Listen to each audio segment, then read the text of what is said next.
What if the quickest way to lose someone with avoidant tendencies is also the same dynamic that makes them think about you more intensely? It is rarely emotional intensity that creates pull. It is often the emotional restraint, the things left unspoken, the space you refuse to fill too quickly. If this idea is landing somewhere in you, then it is worth asking a simple question. Are you trying to be chosen, or are you creating the kind of inner space where real choice can actually unfold without pressure? Because what follows explains something subtle but important. Your presence alone can start to feel like pressure depending on how emotionally available or emotionally contained you are.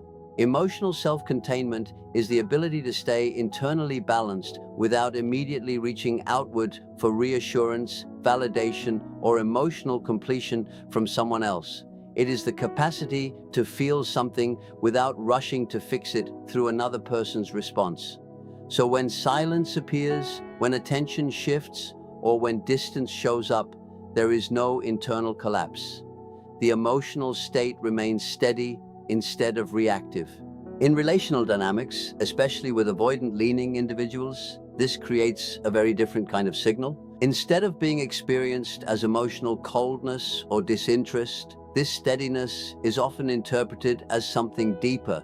There is nothing overwhelming to process, nothing emotionally excessive to categorize. The interaction does not demand immediate interpretation or resolution, which changes the entire psychological tone of the connection. When someone does not rush to expose all their feelings, does not push for closeness too early, and does not try to secure certainty through emotional urgency, the dynamic becomes less predictable. And the mind naturally becomes more engaged with what it cannot fully predict. For someone with avoidant patterns, closeness can sometimes feel like pressure because it carries an expectation of emotional responsiveness before internal readiness is present. That expectation can trigger withdrawal, but when they encounter a person who does not apply that kind of emotional demand, something shifts internally. Instead of the nervous system moving into avoidance, it stays regulated. Instead of retreating, attention begins to stabilize. There is no emotional overload, so there is no need for escape. What remains is observation. And observation is where interest quietly begins to grow. Without emotional flooding, the mind starts noticing smaller details. Tone of voice, consistency, timing, restraint, the way someone holds themselves without over-explaining. These subtle signals become far more powerful than overt emotional expression. The interaction starts to feel spacious rather than consuming. That sense of space is important. Space naturally creates curiosity. It invites the mind to lean in instead of pulling away. At the same time, emotional self-containment communicates something deeper without saying it directly. It reflects a quiet sense of self-stability, not as a performance, but as an internal state where emotional balance is not dependent on immediate feedback from the other person. This interrupts the usual relational rhythm where reassurance seeking or emotional escalation often sets the pace of connection. When that familiar pattern is missing, attention does not disappear. It reorganizes itself around something unfamiliar. Over time, this creates a lasting psychological imprint, not because there is pursuit or pressure, but because something remains open in a calm, non-threatening way.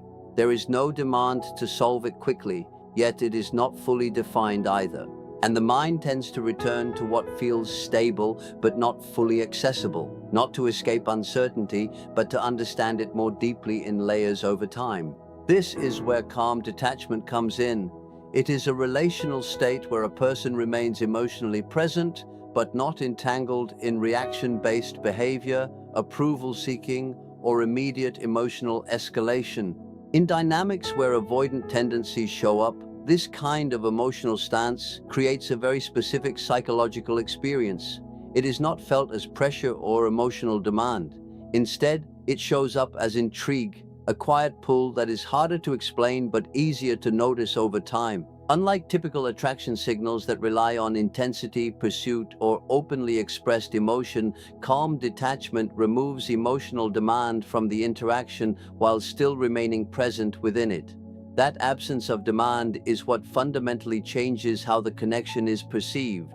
When someone is highly expressive in a direct and emotionally forward way, the interaction becomes easier to read. The emotional direction is obvious, the intention is clear, and the mind does not need to do much work to understand what is happening. Everything is already defined in real time. Calm detachment works differently. It interrupts that clarity without creating emotional threat. It does not withdraw completely, and it does not push forward either. It simply holds a steady, non-reactive presence that does not mirror emotional highs and lows instantly. This creates a different internal experience for the observer. The mind becomes more alert, not because something is unsafe, but because there is no predictable emotional script to rely on. And when predictability drops, attention naturally increases. For individuals with avoidant patterns, this becomes especially important. Emotional intensity can sometimes feel like pressure or like an unspoken expectation to respond in a way that compromises internal autonomy. That can trigger withdrawal or emotional distancing. Calm detachment avoids activating that defensive response. Instead of creating urgency or emotional chasing, it introduces a kind of pause in interpretation. The system does not feel pursued, so it does not feel the need to escape. Without that pressure, curiosity has room to emerge on its own. What makes this dynamic powerful is that it shifts attraction away from emotional performance and toward perception. The person who is calm and detached is not trying to earn attention or escalate emotion to hold the connection in place. There is no urgency in their expression, and that absence of urgency is often read as something else entirely. Not disinterest, but emotional self-containment, a sense that the person is internally stable without needing external validation to remain grounded. Over time, this stability stands out because it is not easily influenced or disrupted. It does not depend on immediate feedback, yet it does not shut the connection down either. It simply remains steady. That combination creates a subtle psychological pull. Not because it overwhelms the mind, but because it does not fully reveal itself in a single moment. It is present, but not fully accessible.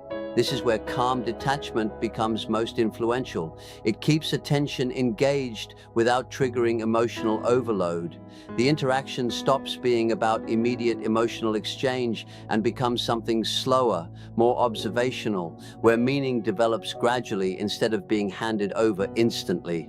That gradual unfolding is what deepens psychological attachment in a more lasting way than direct emotional intensity alone. This connects closely to the idea of unreadable emotional depth. It is a state where a person expresses just enough emotional signal to be felt as real and present, but not enough to be fully understood or mapped immediately. That partial clarity creates a very specific condition in the mind. It cannot settle into certainty, and that lack of full resolution keeps attention alive over time. In relationships where avoidant tendencies exist, this quality does not create resistance because it does not demand emotional exposure or immediate reciprocity. Instead, it bypasses that pressure entirely and allows connection to develop without triggering defensive withdrawal. When emotional expression becomes too clear, too direct, or too fully revealed, the mind tends to organize it quickly. It categorizes the signal, assigns meaning, and then moves on. Once everything is understood on the surface, curiosity naturally decreases because there is no internal gap left to explore. Without that gap, there is no ongoing mental motion. But when emotional depth is present without complete disclosure, something different happens. It creates a layered impression of a person who feels internally rich, yet not fully accessible in a single reading. The sense is that there is more happening underneath than what is being openly shown. This creates a subtle cognitive loop. The observer does not receive a complete emotional picture, so the mind continues to interpret, revisit, and reevaluate what is missing. Attention begins to circle around what is implied rather than what is explicitly expressed. In individuals with avoidant tendencies, this can feel especially engaging. It does not force emotional merging or demand immediate closeness. At the same time, it does not remove emotional relevance. There is still enough signal to stay interested, but not enough exposure to feel overwhelmed. Because of that balance, the nervous system does not register the interaction as threatening. There is no sense of emotional invasion, no pressure to respond at a specific intensity, and no requirement to match emotional output in real time. Instead, what remains is a feeling of something unfinished. And the mind naturally pays attention to unfinished material. What makes unreadable emotional depth so impactful is that it activates imagination more than reaction. Rather than responding only to what is clearly presented, the mind begins to build possibilities around what might exist beneath the visible layer. This internal construction process often becomes more engaging than direct emotional exchange because it allows the observer to participate in interpretation while still being stimulated by presence. It creates involvement without force. Over time, this produces a kind of psychological anchoring. The person is not held through emotional intensity or overt pursuit, but through a perception that remains open-ended. Each interaction adds another layer, but never completes the full picture. That lack of completion becomes the source of return. The mind revisits not because everything is missing, but because everything is not fully finished. At this stage, attraction shifts away from what is clearly given and moves toward what is quietly withheld in a non-defensive way. There is no avoidance in the withholding itself, just a natural sense of depth that is not fully exposed at once. This is also why unreadable emotional depth often feels more compelling than fully transparent emotional availability. It does not overwhelm the system, yet it does not disappear either. It holds a middle space where meaning is continuously forming but never fully locked into place. And that ongoing formation is what keeps attention softly attached over time without forcing closeness or triggering withdrawal responses. This connects closely with what can be understood as controlled inconsistency. Controlled inconsistency refers to a relational pattern where emotional presence is not perfectly uniform or mechanically predictable, but it is also not chaotic or destabilizing.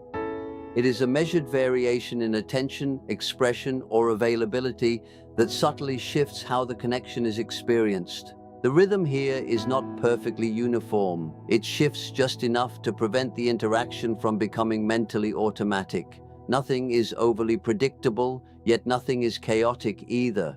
That slight variation is what keeps the mind from settling into passive interpretation.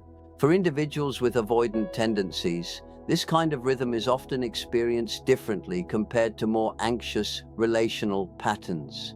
Instead of being read as instability, it is more likely to be perceived as emotional independence.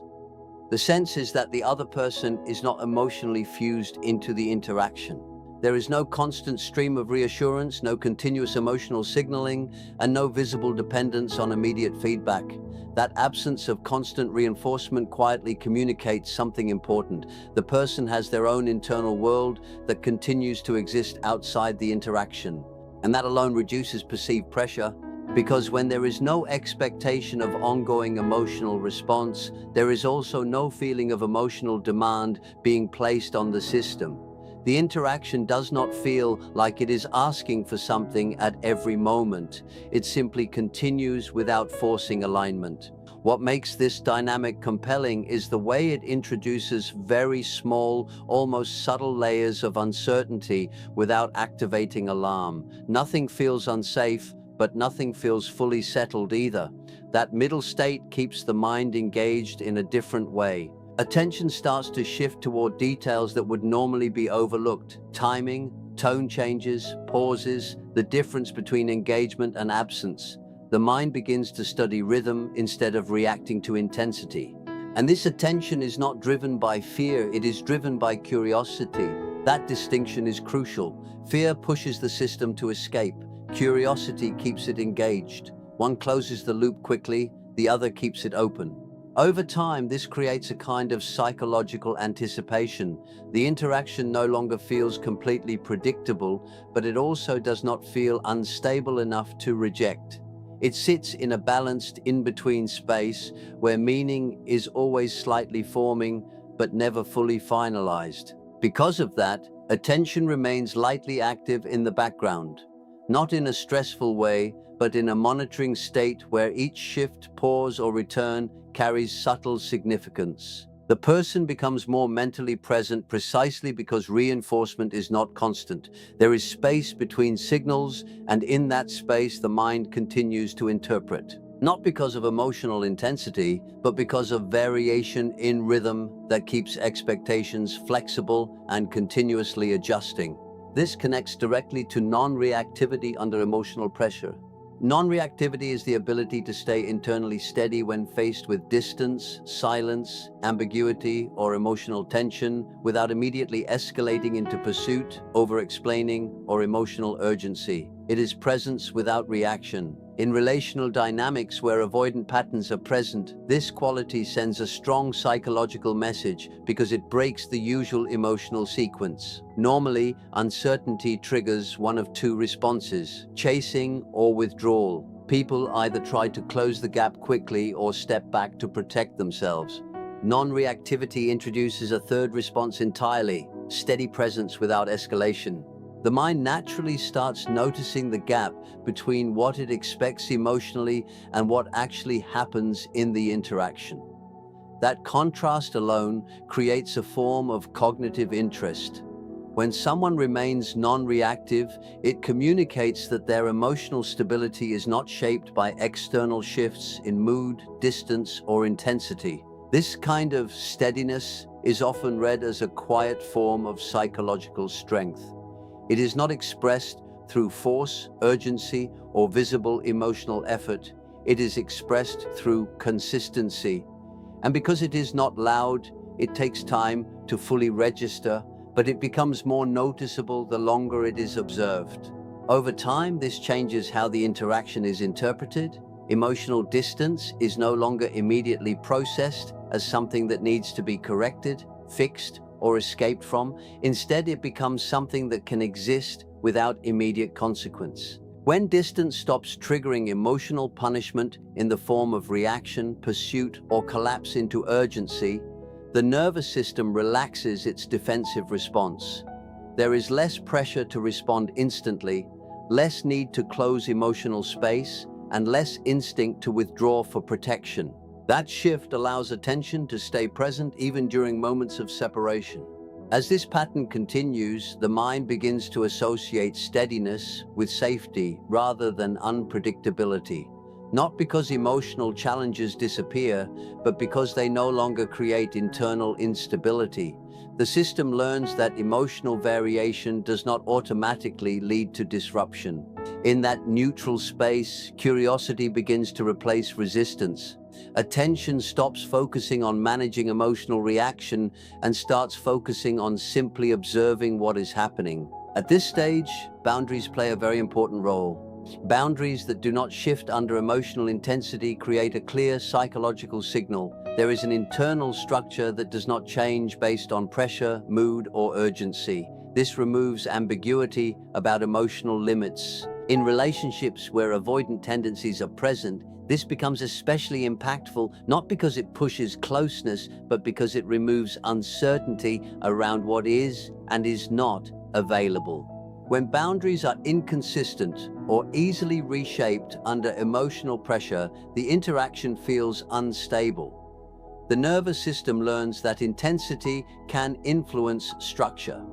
That often leads to testing behaviors, emotional pushing, or withdrawal as a way to regain control. But when boundaries remain steady, regardless of emotional escalation, a different interpretation forms. Emotional intensity no longer functions as a tool to alter access or redefine closeness. It exists, but it does not change the underlying structure of the relationship. For avoidant individuals, this reduces internal resistance. Emotional pressure often carries an unspoken expectation that closeness will come with demands that feel overwhelming or unclear. But when boundaries are consistent and visible, that pressure loses much of its destabilizing effect. This continues, but the important distinction is that boundaries are not experienced as rigid control or punitive restriction. Instead, they are held in a steady, non-reactive way that does not shift under emotional pressure. Emotional intensity does not lead to collapse, over-explaining, negotiation, or sudden adjustment. It simply meets structure. That structure then becomes a reference point within the interaction, something stable enough that it cannot be easily distorted by temporary emotional states. It is not enforced loudly, and it does not need constant reinforcement. It is simply consistent. Over time, this changes how boundaries are perceived. They stop feeling like barriers and begin to function more like anchors. They quietly define the shape of interaction, giving it form without needing constant explanation or emotional correction. In that kind of stability, the relational field shifts. It is no longer centered around testing limits or pushing emotional edges. Instead, it becomes more about understanding how presence exists within a clearly defined and calmly held space. This is where another layer becomes important: intellectual resonance. Intellectual resonance can be understood as a psychological form of attraction where mental alignment creates engagement that feels exploratory rather than performative. Conversation becomes a space of shared discovery rather than emotional display, and understanding feels mutual rather than one-sided. In dynamics where avoidant tendencies are present, this becomes especially significant because it bypasses the pressure of emotional exposure. Instead of asking for vulnerability through feeling, it engages curiosity through thought, interpretation, and perspective. When interaction is driven primarily by emotional intensity or strong relational signaling, it can sometimes be experienced as overwhelming, especially for individuals who place high value on autonomy. Emotional demand can feel like intrusion when it arrives too quickly or too strongly. Intellectual resonance operates through a different channel. It does not require immediate emotional openness. Instead, it invites participation through ideas, reflection, and shared curiosity. This lowers internal resistance because the interaction is experienced as mentally engaging rather than emotionally consuming. For avoidant individuals, this creates a safer form of closeness. They remain internally regulated while still participating meaningfully in the exchange. There is no pressure to emotionally merge in order to stay connected. Connection develops through understanding rather than emotional escalation. This allows depth to form without activating the same withdrawal responses that emotional intensity might trigger. What makes intellectual resonance particularly powerful is the sense of being recognized without emotional exposure. When someone understands your thinking patterns, your perspective, or the way you interpret reality, it creates a feeling of recognition that does not require emotional vulnerability to maintain. This type of recognition feels stable because it is grounded in cognitive alignment rather than emotional fluctuation. It does not rise and fall with emotional states. It remains consistent through shared understanding. It does not overwhelm the system, yet it does not disappear either. Instead, it stays active in a subtle way because it consistently triggers curiosity. And curiosity has a natural tendency to sustain attention over time. The mind starts to link the interaction with discovery, and discovery is something that naturally invites return. With each return, the connection does not intensify through pressure or emotional escalation. It deepens gradually through continued mental alignment. Presence and interest remain steady in the background, not forced, but quietly maintained over time. Another key layer in this dynamic is the absence of neediness. Absence of neediness refers to an emotional state where connection is offered without dependence, urgency, or hidden expectation of immediate validation, reassurance, or response. There is no underlying demand for the other person to complete something internally unfinished. In relational patterns where avoidant tendencies are present, this becomes highly influential because it removes one of the most sensitive psychological triggers, perceived emotional demand. Instead of communicating, "I need you to make this feel whole," the signal becomes something closer to, "I am already internally steady and I choose connection without requiring it." When neediness is present, even in subtle forms, it often introduces emotional weight into the interaction. Every exchange begins to feel like it carries an expectation of response, consistency, or reassurance. For someone with avoidant tendencies, that can quickly translate into a felt pressure on personal autonomy. Even when care or affection is genuine, the presence of neediness shifts the emotional tone. It adds responsibility to the interaction, and that sense of responsibility is often what activates withdrawal. When neediness is absent, that pressure dissolves. The connection is no longer experienced as something compulsory. It becomes optional, and that simple shift dramatically reduces internal resistance. What makes this psychologically powerful is that it reverses the usual relational pull. Instead of emotional grasping or pursuit to secure closeness, there is presence without clinging. Attention exists, but it does not attach itself. Interest is shown, but it does not demand a specific response or emotional speed. This creates a rare relational experience where proximity does not feel like entrapment. It feels like open space, space that can be entered freely and just as freely left without emotional consequence or pressure. For avoidant individuals, this often changes the internal response pattern. There is no immediate need to protect autonomy because autonomy is not being threatened. The interaction does not feel like it is trying to contain or consume them. Instead, it feels like low-pressure awareness. Connection is available but not enforced. Presence is there but not demanding participation. That reduction in emotional demand lowers defensive activation. And when defenses are not being triggered, attention can remain present for longer periods without disruption. From there, curiosity begins to develop more naturally, not as a reaction to pressure, but as a response to ease, space, and sustained psychological safety within the interaction.